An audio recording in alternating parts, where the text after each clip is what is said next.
Pernahkah kalian perhatikan, gambar dan patungnya menghiasi rumah-rumah, restoran, tempat perayaan ulang tahun dan sering juga kita lihat di kalender. Sosoknya selalu hadir sebagai doa agar manusia hidup panjang umur, sehat, dan bahagia. Dahinya tinggi, janggutnya panjang, di tangannya ada tongkat kayu dan buah persik keabadian.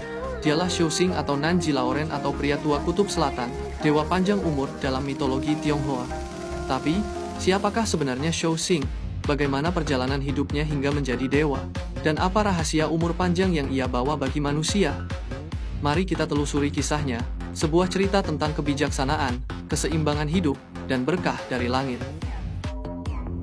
Dahulu kala, jauh sebelum peradaban manusia mencapai puncaknya, di tanah yang penuh berkah dan mistis, terdapat seorang pria yang kelak dikenal sebagai dewa panjang umur. Sosok yang namanya akan diingat sepanjang zaman, Shou-Xing atau Nanji Laoren. Pria tua kutub selatan. Namun tahukah kalian, bahwa sebelum ia menjadi dewa, ia hanyalah seorang manusia biasa. Perjalanannya panjang dan penuh ujian, hingga akhirnya ia dianugerahi keabadian oleh para dewa, kelahiran ajaib dan takdir langit. Di sebuah desa kecil di Tiongkok kuno, seorang wanita sedang mengandung seorang anak, namun kehamilannya bukanlah kehamilan biasa. Ia mengandung selama 10 tahun. Penduduk desa terheran-heran. Bagaimana mungkin seorang wanita mengandung selama 1 dekade tanpa melahirkan? Apakah ini sebuah berkah atau sebuah kutukan? Ketika akhirnya bayi itu lahir, cahaya emas menyelimuti rumah mereka. Langit tampak bercahaya, dan bintang-bintang bersinar lebih terang dari biasanya. Bayi itu memiliki dahi yang menonjol, sebuah tanda kebijaksanaan yang luar biasa. Para pendeta Tao dan peramal datang dari berbagai penjuru untuk melihat anak itu. Mereka terkejut, karena mereka menyadari bahwa bayi ini bukan sembarang manusia. Ia adalah titisan bintang Canopus, bintang yang dipercaya sebagai sumber energi kehidupan dan panjang umur dalam kepercayaan Tionghoa. Dan begitulah, bayi itu tumbuh dengan cepat, dengan kecerdasan dan kebijaksanaan yang jauh melampaui anak-anak seusianya. Mempelajari rahasia panjang umur. Saat ia beranjak dewasa, ia mulai menjelajahi dunia. Ia mendaki gunung, menyeberangi sungai, dan bertemu dengan para pertapa sakti. Dari seorang bijak di pegunungan Kunlun, ia mempelajari ilmu Qigong, seni mengendalikan energi kehidupan. Dari tabib suci, ia menemukan rahasia herbal dan pengobatan alami. Dan dari biksu tua di kuil terpencil, ia memahami makna keseimbangan antara tubuh, jiwa, dan pikiran. Ia menyadari bahwa panjang umur bukan hanya tentang kesehatan fisik, tetapi juga tentang hidup dalam harmoni dengan alam dan dengan sesama. Tahun demi tahun berlalu dan sesuatu yang luar biasa terjadi. Ia tidak menua. Orang-orang mulai menyadari bahwa pria ini hidup lebih lama dari siapapun yang pernah mereka kenal.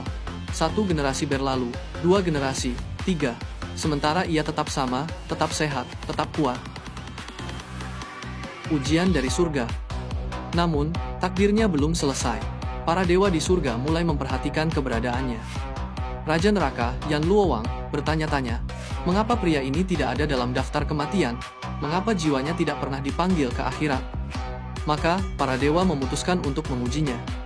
Suatu hari, sekelompok dewa menyamar sebagai orang tua yang kelaparan dan sakit, lalu datang ke rumahnya meminta pertolongan. Tanpa ragu, ia memberikan makanan terbaiknya, tempat berlindung, serta obat-obatan yang ia miliki, meskipun itu berarti ia sendiri harus berlapar-lapar.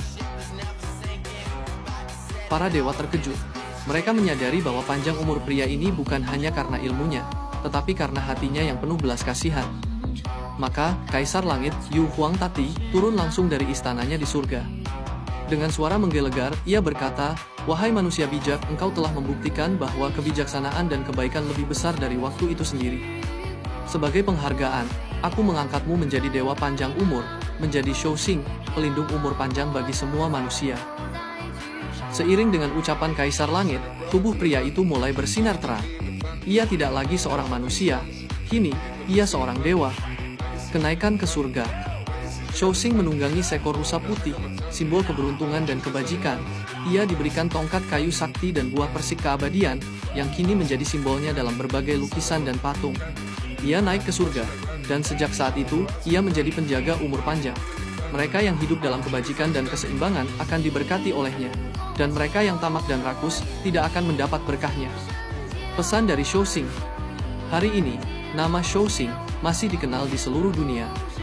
Gambar dan patungnya menghiasi rumah-rumah, restoran, dan tempat perayaan ulang tahun, sebagai doa agar manusia hidup panjang umur, sehat, dan bahagia.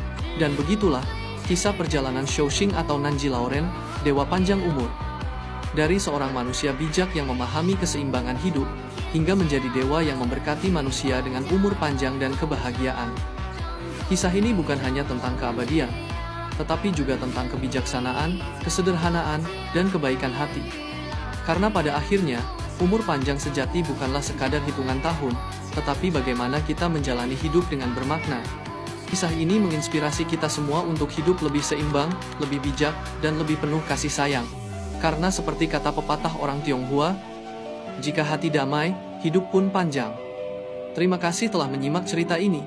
Jika kalian menyukai kisah ini, jangan lupa bagikan kepada teman dan keluarga, agar semakin banyak yang terinspirasi.